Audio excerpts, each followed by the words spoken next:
After a tough first 40, the Lions eased away in the second half. My name's Mark, let's talk rugby.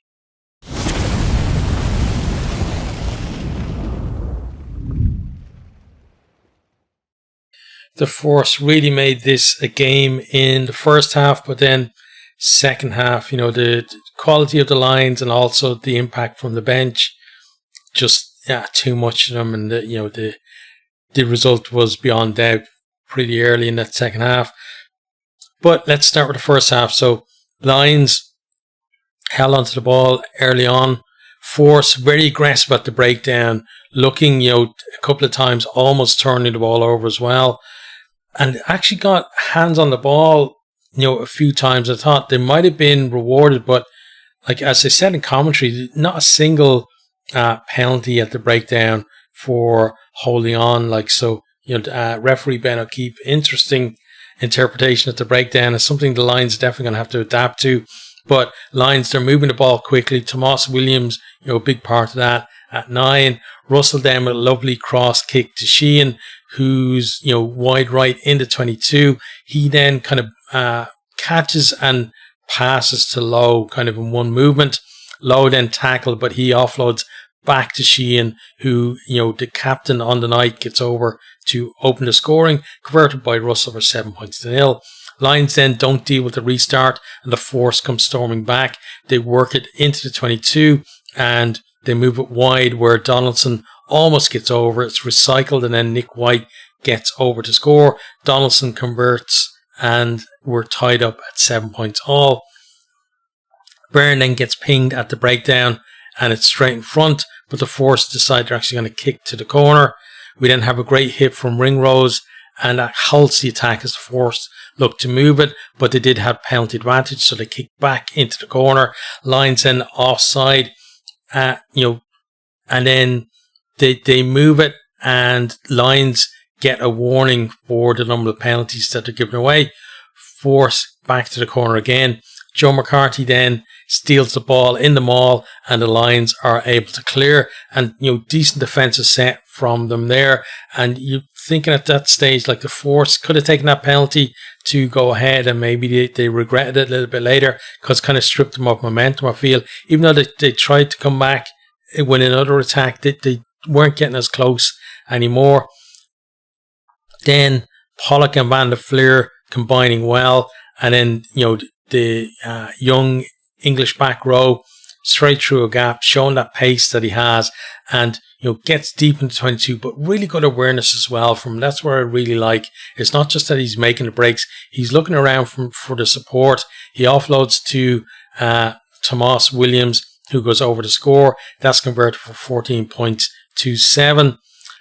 Lions again struggle under the restart, but lucky for them, the Force actually knocked the ball on. Then Peach and Donaldson combine on the left as the Force. They find a bit of space out there. They got a bit of joy out wide in the first half, not so much in the second half, but then Pilato gets in the passing channel and manages to turn over. Thought he had a really good game. So did Finn Russell as well. Like, I've got the Scotland jersey on because I felt like in the first half, certainly they were two of the big difference makers for the team. From here then, Russell with a chip over the defence into space. Hansen gets there, but he gets stripped in the tackle, booted downfield, and Lowe then, I thought he did really well. Like, Pollock initially gets the ball, passes back to Lowe, who's behind his own line. He's under pressure, but a little burst of speed, and then he's able to kick clear so it doesn't get caught behind his own line for an attacking 5-meter scrum. Sam Carter then offside. A couple of times he was like that. He was kind of way on the wrong side and kind of bent over the 9 as well. And this time he basically falls over. So penalty is given. The Force look like they're lining up for a possible line out. And everybody's kind of switched off a little bit, but not. Russell gives a little signal and he taps the penalty quickly, surges close to the line. And then he's got Pollock in support. That pass is kind of blocked off, but he finds Daly, who gets over to score, converted for 21 points to 7. And, Daly is one of those players where he's always kind of in and about, like filling in for stuff. Maybe you're not thinking about him as, a definite starter in the test, but he's the type that always seems to give you, a decent game as well. And he had a good game today, I think, too. There's then a bit of handbags that was started by Pollock after the try. I think he shoved someone or something. But yeah, the conversion goes over at 21 points to 7. There wasn't much niggle actually in the game after that. Pollock then, no clear release at the breakdown into 22, and he goes to the bin. So that's basically a continuation of the warning that the Lions got earlier on. The Force decide to go to the corner, and they go to the maul. They kind of break off a little bit, and they do go over the line, but clearly held up. And that's halftime, 21 points to 7. Lions leading, but hasn't been too impressive from them. And the Force, I felt, for large periods, the better side. And the Force actually had the nudge in the scrum in the first half, which was interesting as well, because a few times the Lions popped up in the scrum and nothing was given. Referee was just saying, listen, play it.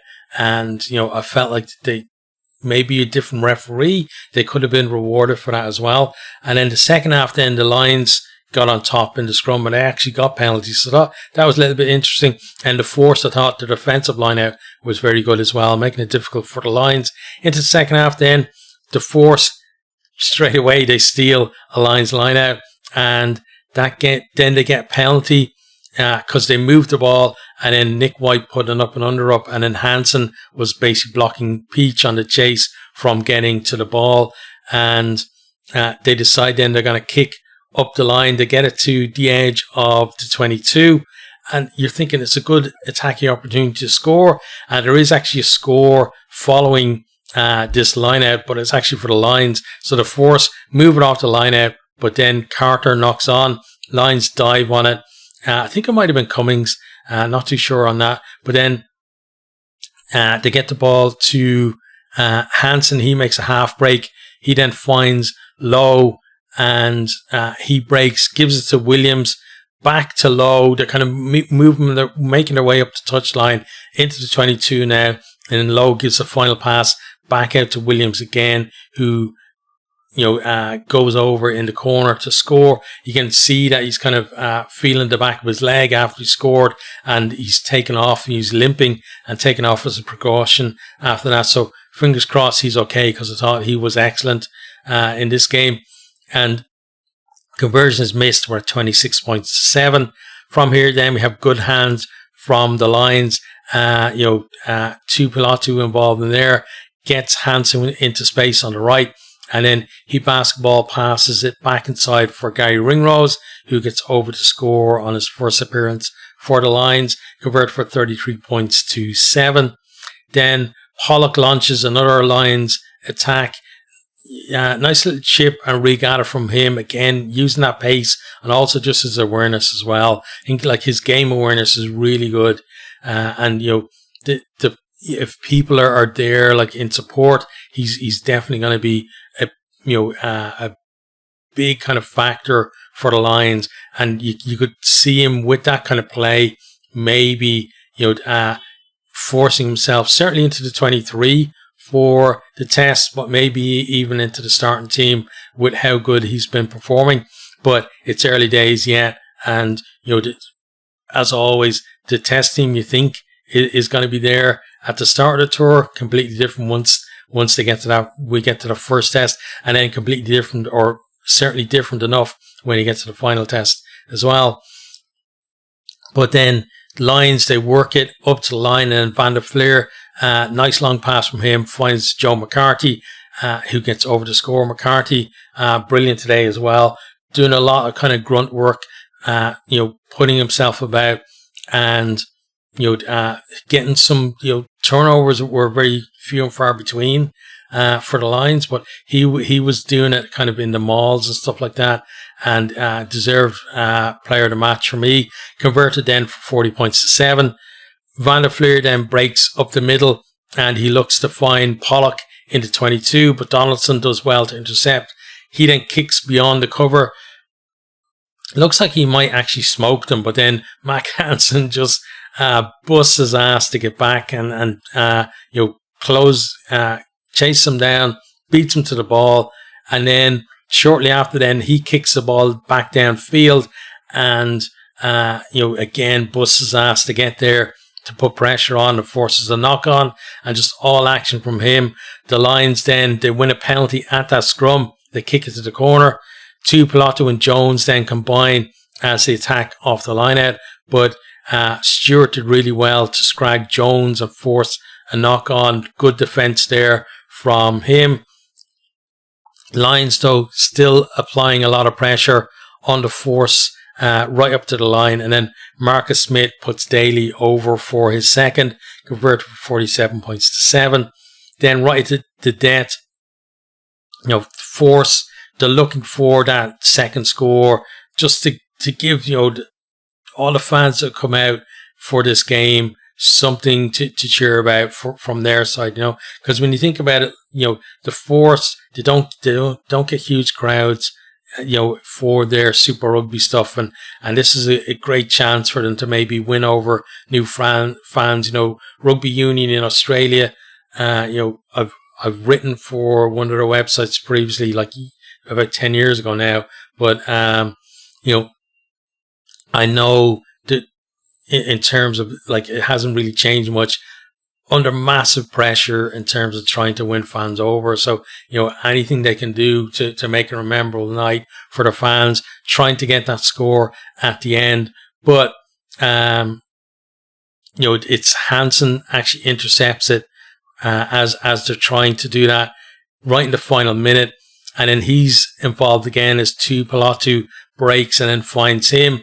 And into the 22, he's got Mitchell in support, so he just draws the cover, pops it off to him, and then Mitchell over to score, converted for 54 points to 7, and that was the full-time score. So certainly a much improved performance from the Lions in the second half. Andy Farrell tore into them at halftime, and rightly so, because first half performance, definitely not up to it from them, and a better side would have been leading them.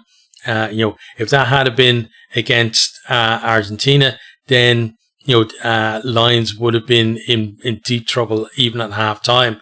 And Argentina beat them in that first game, and that first half performance, it would have been a more comfortable victory, I think, for Argentina this week if they had been playing like that all the way through. But definitely lifted their game in the second half. Impact off the bench, but also, as I said, some key players stepping up as well. And we'll go down through the team now in a minute. But first of all, we're going to talk about some of the stats from the game. So let me pull those up. So first of all, looking at the attack. So clean breaks. Actually, let's start with tries. So 8 tries to 1 to the Lions. So, it was 3 tries to 1 in the first half, but the Force had most of the ball and most of the territory in that half. And it was just the fact that the Lions were, more clinical when they got the chances to get into the 22. They came away with points. Force spent a lot of time in that Lions 22 and, came away with nothing other than that first try that they got. After that, they found it very hard to actually get over the line. Obviously, they didn't for the rest of the game, but not many opportunities for them in the second half. But there were plenty of chances to be down there in the red zone in the first half, and they weren't able to convert.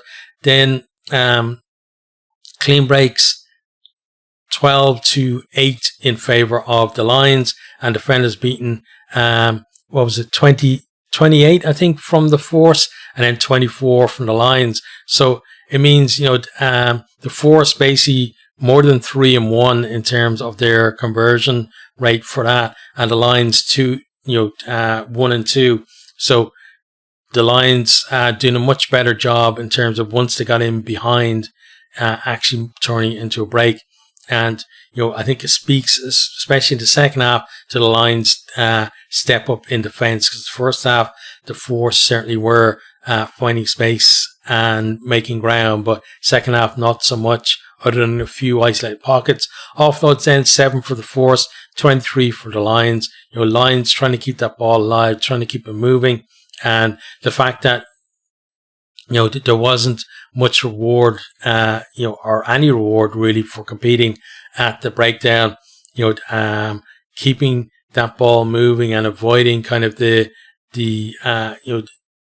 kind of just the ball getting slowed down at the breakdown rather than turnover was kind of one of the main focuses for them as well. Then Rooks won, so 97% for the Force and 98% for the Lions. So again, although both teams competing well at the Rook, there was no chance really of turnovers there. Mauls won then 33% for the Force, 1 out of 3. And I think the Maul they actually won it definitely was, right?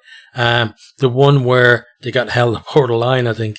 And then the Lions went 3 from 3 for theirs, but it wasn't one of those games where the Lions kind of had to rely on, a Maul with Sheehan going off the back to score for them, as it was seen for Ireland previously.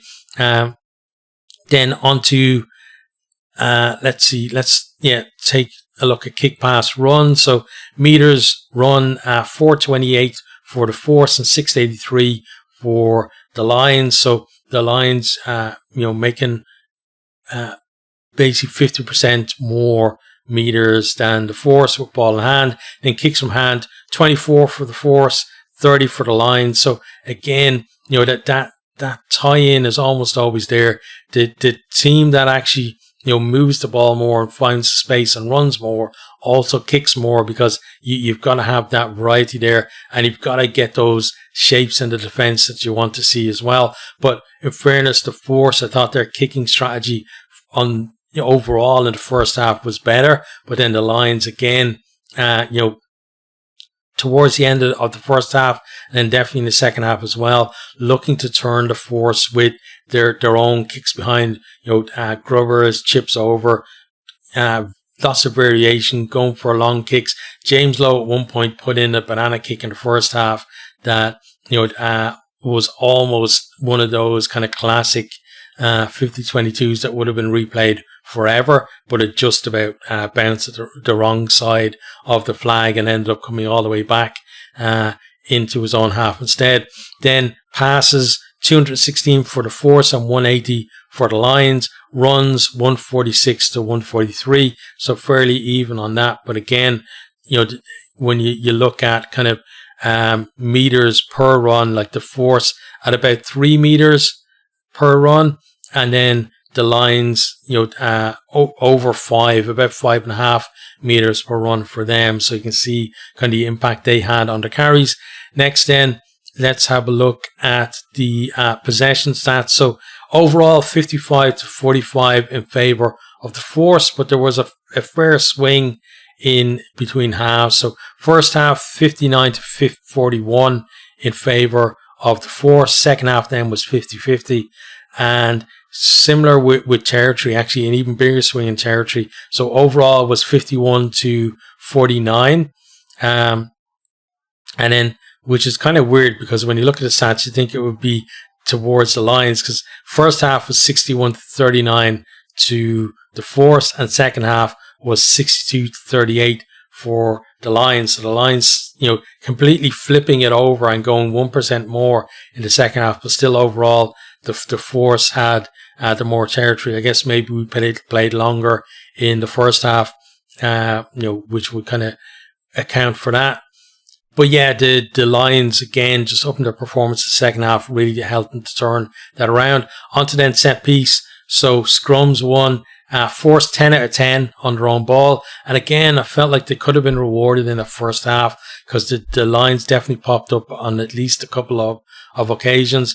And there was a couple of times when, the referee was saying that the scrum had wheeled or it gone sideways or wherever, but it already reached a point where the Lions had stood up, and I felt like, they could have got penalties for that. But then the second half, then Lions went 3 from 3, and I think they won 2 penalties maybe from the scrum in that second half as well. Lineouts then, the Force 15 from 17 for 88%.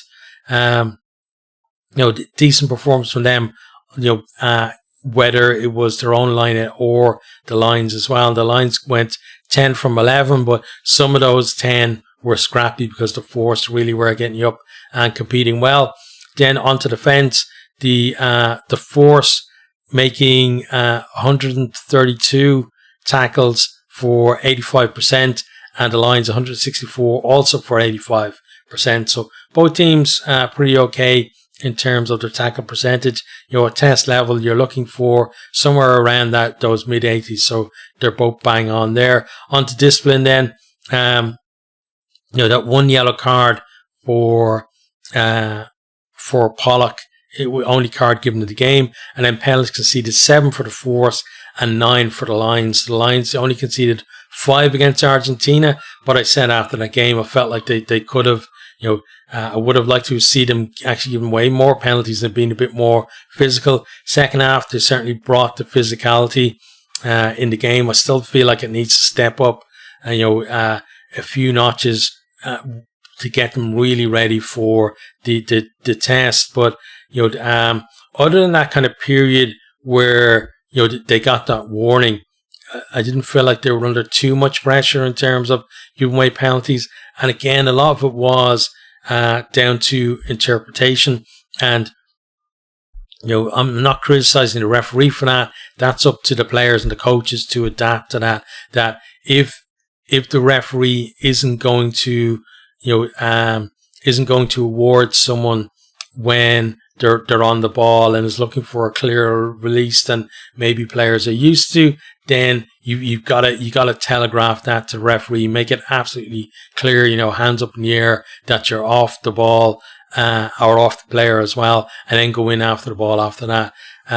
Or if you know that it's unlikely that the opposition are going to get rewarded, then sometimes maybe you think about having maybe one less guy in the ruck at times, and maybe using that to your advantage of having maybe an extra man on his feet. So, again, I think it's up to the players and the coaches to adapt to the referee rather than the referee to adapt to the way teams want to play. Okay, so that's our look at the stats. Now let's talk about performance. So first of all, with the Force, again, I thought first half they were pretty good.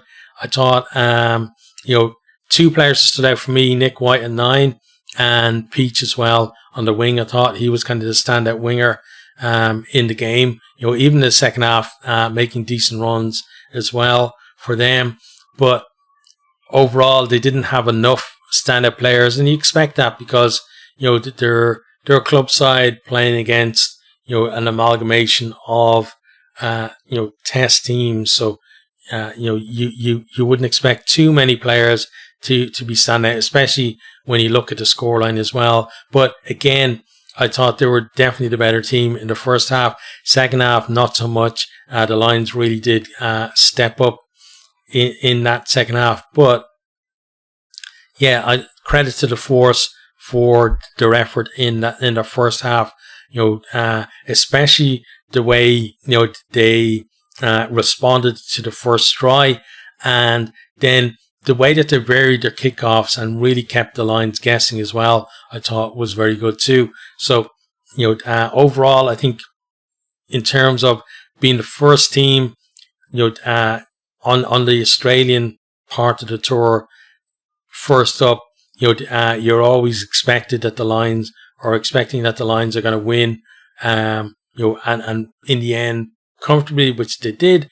But we know that on past tours, teams have had a lot more points than 54 put on them as well. So fair play to the Force for their efforts.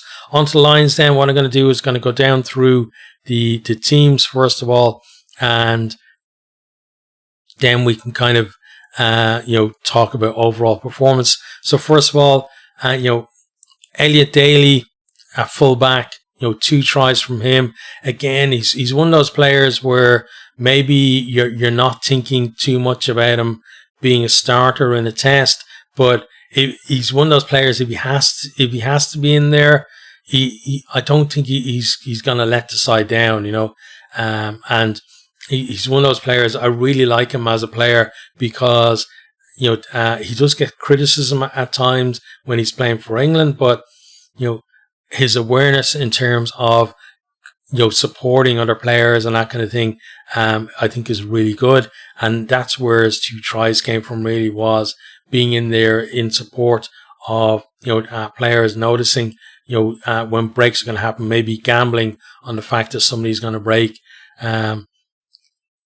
So I thought decent for him.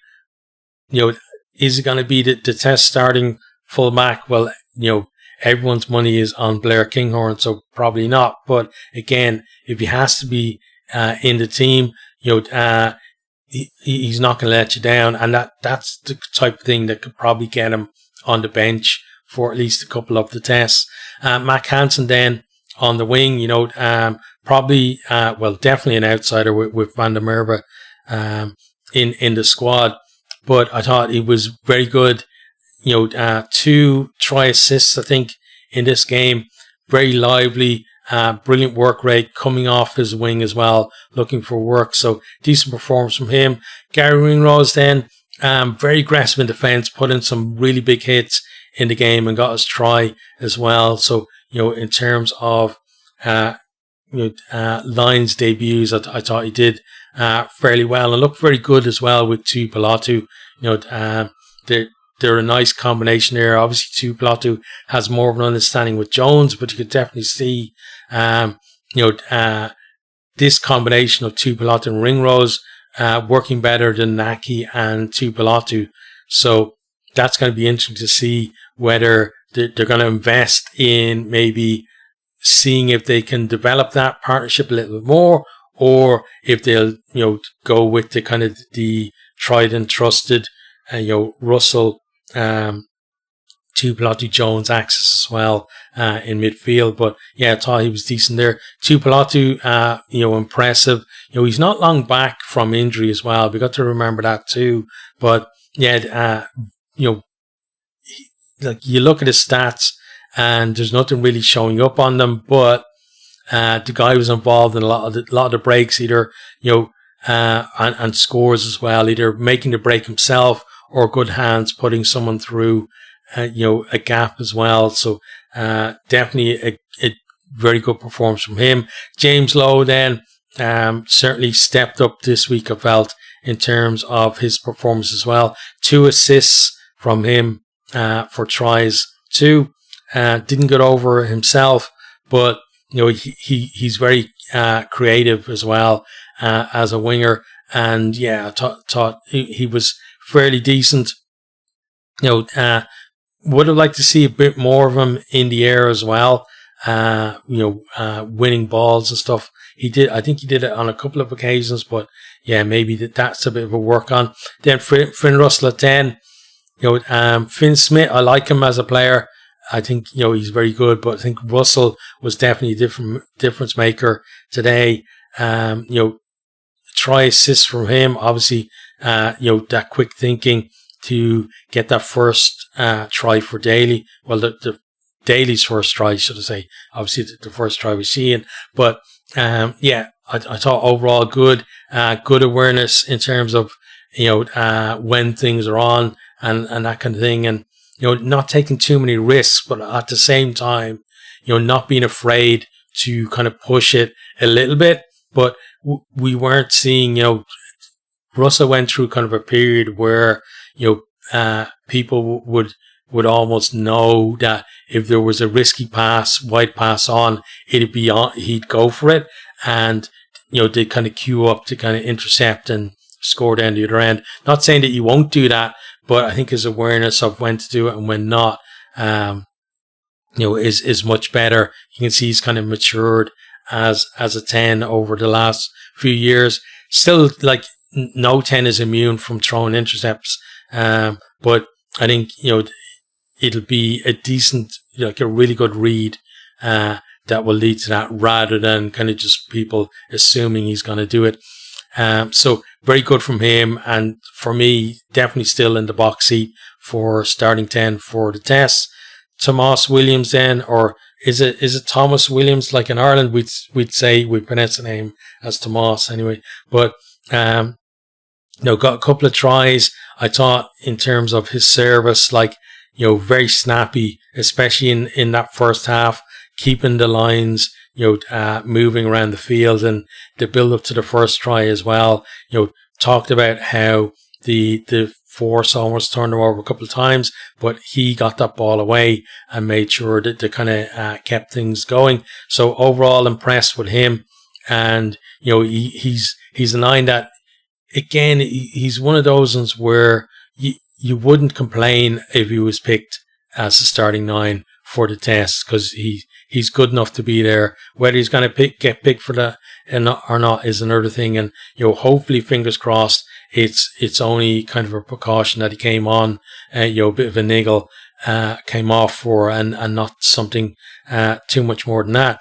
Then Pierre Schumann, I thought, was a little kind of muted today, really. Didn't seem carrying as much or as hard as we normally see from him. But yeah, a kind of a workmanlike performance, to say, from him. Dan Sheehan, captain for night, he got his try. Very busy around the around the pitch as well, as you expect from him. That's what Sheen gives you. I thought, as captain as well, he did well.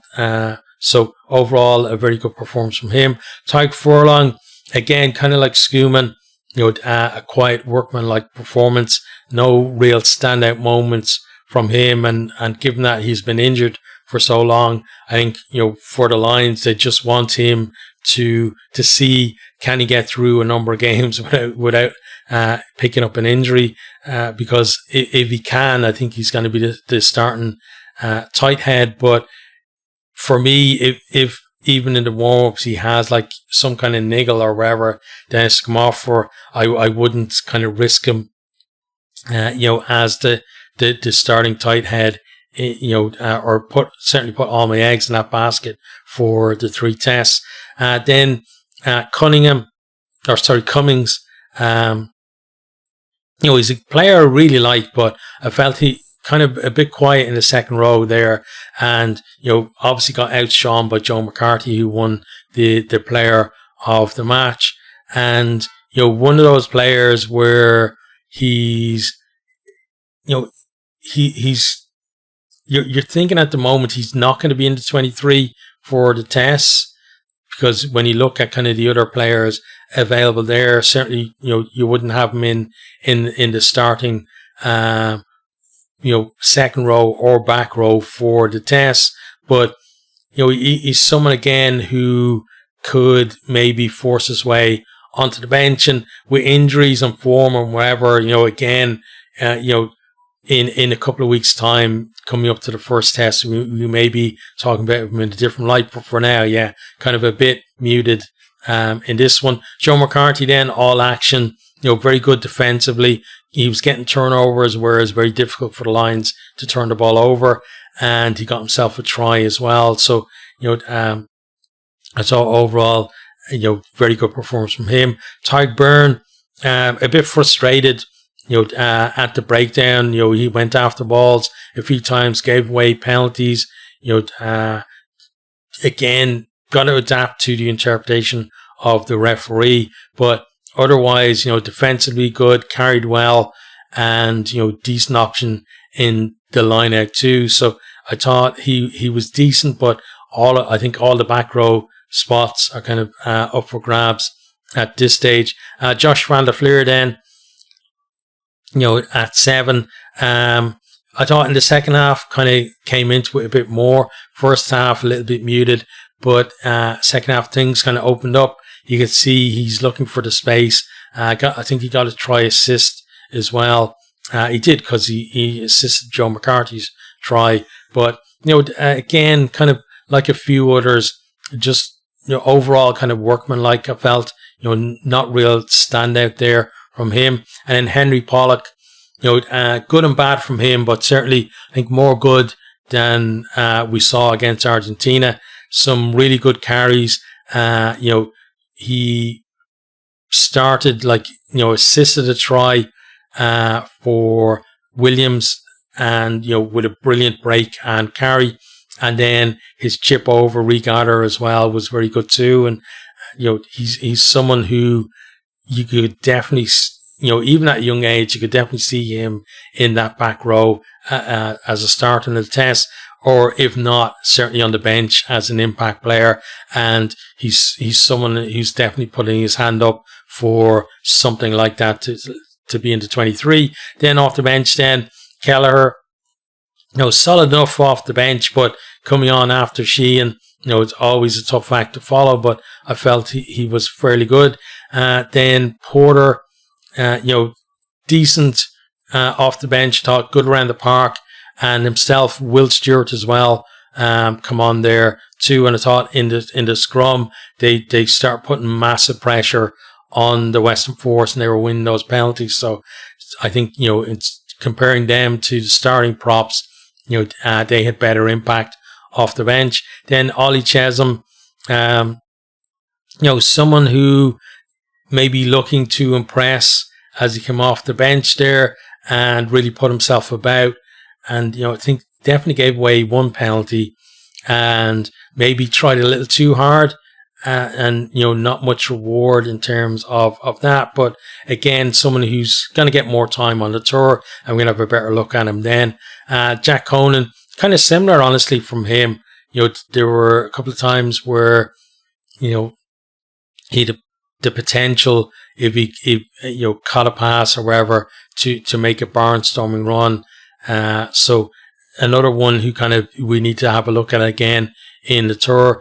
Alex Mitchell, you got yourself a try there, but I felt like in terms of the nines for the Lions tonight, certainly Williams was the more impressive, but Mitchell, he's a decent option there at 9 as well. I don't think 9 for the test is settled yet. I don't think anyone's out of the running either at this stage. Hugh Jones then coming on in the centres, and you can see that kind of instant rapport with Tuipulotu there, and that's probably going to be his edge over Ringrose, I think, in terms of being the test 13, certainly at this stage. Almost combined there, when they moved the ball off a line out to get him over to score. Just a really good covering tackle from Stewart, I think, who forced a knock on from him. But yeah, you can see there with the two of those together, like a very potent combination, and I'm sure we're going to see them get more time together over the the rest of the warm-up games. Would be interested to see them as a pairing in midfield with a different 10 than Russell as well, just to see how they go, and see what kind of options are there as well. I think both 13s in today's game were fairly decent. Then Marcus Smith, then he came on at 10, and so different to against Argentina, come on fullback, looks certainly more comfortable at 10, and he has that kind of ability to create something out of nothing, just with his pace and with his awareness for a break as well. But you think to the test at the moment, at least, you're probably thinking Finn Russell is going to start at 10, probably Kinghorn a full back, which means that 10 is covered with Kinghorn there. And then you wonder, from the bench, does that mean then that the Lions maybe go with a 6-2 split, and they have a scrum half and then a utility back who can cover kind of centres, wing, etc. And maybe for all Smith's talent and Finn Smith as well, that at this stage you might be thinking there mightn't be room for him on the bench just because of kind of the way that the starting 15 is structured. But the great thing I think about the Lions is that we start off thinking in our own minds, have an idea of who may be in the test team to start with, and we obviously have our own national biases as well, towards players from our own country. But then we get to the test, and it can be completely different because injuries, loss of form, somebody just absolutely tears it up in successive games or wherever and forces their way into the test side. And that's, for me, the exciting part of the Lions, and that's why I'm kind of sad to see that these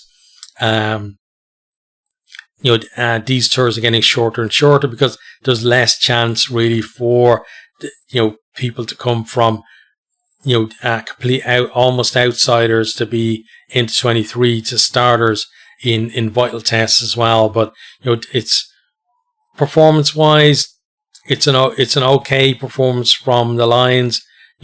First half definitely poor. They got to work on restarts. They got to work, I think, on the line out as well. It wasn't comfortable at times. Force putting on a lot of pressure there. They've definitely got to work, I think, on the scrum as well, because that first half, the way their scrum was going, you could have seen another referee blowing them up, and they're giving away 2, 3, 4 scrum penalties. The force kicking to the corner on multiple occasions, or certainly up the line into the 22 off the back of that, and it could have been a very different kind of feel to it as well. And then when you get into that stage, given that they got a warning for penalties anyway, if you give away penalties to scrum as well, you could have had the front rower going to the bin because of the way they were scrummaging. So certainly got to fix that, the interpretation and the impact as well on that. Second half, certainly they turned it completely around, and they actually won the only scrum penalties that were given in the game. But sometimes, especially in a test match, that kind of impression that the referee has of the scrum in the first 20 odd minutes, goes almost all the way through the game. The only chance really you get to change that is when you change your front row, and then you've only got 1 or 2 scrums, and if they're giving away penalties as well, then you're on a hiding to nothing really. So definitely lots to work on for the Lions, I thought, in terms of combinations, and just the familiarity between the players. Certainly you can see it's improved, but there's a long way to go. We need more intensity, more physicality, more of that kind of understanding between the players as well. They've got to go up, several notches on their way to that first test, and that improvement needs to start against the Reds.